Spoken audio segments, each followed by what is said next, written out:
안녕하십니까? 소윤섭의 팟캐스트는 제22대 총선 열기가 뜨거워지는 선거 분위기 속에서 시사만평으로 일부를 시작하겠습니다. 여러분들은 표의 선택을 결정하였습니까? 어쩌면 결정하지 못한 사람들도 많을 겁니다. 왜 그렇게 되었을까요? 표의 선택을 결정하였더라도 원하였던 결정이었을까요? 오늘날의 세태에 편승하는 결정은 아니었을까요? 세상살이가 힘들어서 각자도생과 사분오열이 난무하는 오늘날의 시류 속에서 휩쓸려버린 상황은 아닐까요? 소윤섭의 팟캐스트는 오늘날의 한국 사회를 망가뜨린 원인은 4차원 생활의 사회적인 범람이었고 그 혼란을 방임하였던 정치권의 무책임 때문이라고 생각한답니다. 정치는 한국 사회의 모든 것을 관장하고 질서를 유지하는 마지막 보루인데도 제 역할을 전혀 하지 못한 것이지요. 한국 사회의 정치가 사류라고 하는 것은 틀을 벗어나지 못하는 복지부동이 그 원인이랍니다. 한국 사회가 정부 수립 후 76년간 민주주의를 발전시키고 있었지만 유교주의적인 민주주의를 탈피하지 못하고 있지요. 하지만 잘못된 것은 아니랍니다. 한국인의 정체성은 유교주의가 근본이기에 전혀 잘못된 것은 아니지요.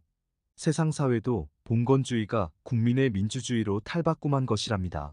수천 년 수백 년 앞서 있는 봉건주의적인 민주주의도 민의를 중심으로 하는 틀의 변화에서 민주주의의 역사는 시작되었지요. 세상 사회는 한국 사회보다도 민주주의의 틀을 오래전부터 이루어 놓았답니다. 그런데도 한국 사회는 민주주의를 세상 사회와 동일시한답니다. 군사정부를 상대하였던 민주화 세대들로 한국 사회는 민주주의를 이루었다고 생각하지요. 하지만 한국 사회는 유교주의적인 민주주의일 뿐이지요. 민의가 아닌 정치인이 중심이랍니다. 한국 사회는 민의를 명분으로 내세우더라도 정치인이 모든 것이지요. 그 상황을 어떻게 입증할 수 있느냐고요? 양당 정치의 폐해를 본다면 확인할 수 있답니다. 한국 사회는 민의가 아닌 양당 정치가 중심이지요. 한국 사회의 민의는 정치권에 들어서기만 하면 양당 정치의 폐해 속에서 갇혀버린답니다. 블랙홀에 빠지는 것처럼 빠진답니다. 민주주의를 발전시킬 수 있는 에너지를 상실하게 되는 것이지요. 공무원 사회가 복지부동이 되어 있는 상황은 정치권 때문이랍니다. 공무원 사회를 관장하는 정치가 복지부동으로 지속되었기 때문에 그 영향을 받게 된 것이지요. 정치권이 새로운 도전에 힘을 기울였다면 공무원 사회는 복지부동이 될 수 없답니다. 양당 정치가 매번 번갈아가면서 쉽게 정권 창출을 하다 보니까 민의보다는 정치인의 입김이 크게 작용한답니다. 양당 정치를 하더라도 국민 통합을 이루어 놓거나 지역 갈등을 해소한다면 정치인의 입김을 질타하지는 않겠지요. 하지만 국민 통합은커녕 지역 갈등을 조장하는 오늘날의 정치권은 양당 정치의 폐해를 보여주고 있답니다. 오늘날의 한국 사회는 4차원 생활의 혼란 속에서 한국민의 모습은 고도 갈등과 사분오열로 변하였는데도 정치권은 어떠한 대안도 내놓지 못하고 있지요. 4차원 생활의 부작용이 원인인데도 그 상황을 직접 논하는 것조차도 할 수 없답니다. 그저 세상 사회도 우리와 같다는 핑계를 대고 있지요. 4차원 생활의 환경이 얼마나 잘못되어 있는지도 모르면서 한국 사회는 세상 사회와 같다고 한답니다. 마치 한국 사회의 민주주의가 세상 사회의 민주주의와 똑같다고 하는 상황이지요. 민주주의를 선택한 사회라고 할지라도 지구촌의 모든 사회는 전혀 다른 환경이랍니다. 동양이든 서양이든 인류 문명을 발전시키는 상황들은 굳어진 틀을 벗어나는 시기부터 이루어진답니다. 지구촌에서 처음으로 그 틀에 도전하는 국가와 사회는 역사의 시기마다 선도하고 후손들이 큰 혜택을 보고 있지요. 비단 국가와 사회만 그런 것이 아니라 인간도 그렇답니다. 일론 머스크가 설립한 뉴럴링크사는 전신마비 환자의 뇌에 칩을 이식하고 생각만으로 컴퓨터에 커서를 옮길 수 있고 소통할 수 있는 세상을 열어놓았지요. 인간의 뇌는 텔레파시가 가능하다는 상황을 직접 시연한 것이지요. 과학적으로 증명한 것이랍니다. 지구촌에서 텔레파시라는 것은 여러 상황 속에서 존재하였지만 과학적으로 증명된 것은 처음이랍니다. 혹자는 텔레파시의 존재를 인지하는 상황에서는 난색을 표하기도 한답니다. 텔레파시의 생소함에서 사회적인 혼란을 걱정하기 때문이지요.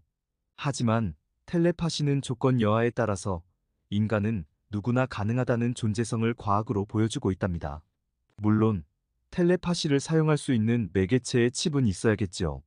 인간의 뇌는 원래부터 텔레파시를 사용할 수 없었지만 칩과 같은 매개체가 작용한다면 사용할 수 있게 된다는 것을 과학적으로 증명하게 되었답니다. 전신마비의 장애인의 입장에서는 텔레파시라는 새로운 환경은 절실하지요. 임상실험의 위험 속에서도 뇌와 연결되는 칩의 존재는 건강보다도 앞서게 된답니다. 전신마비의 장애인에게는 희망과도 같답니다.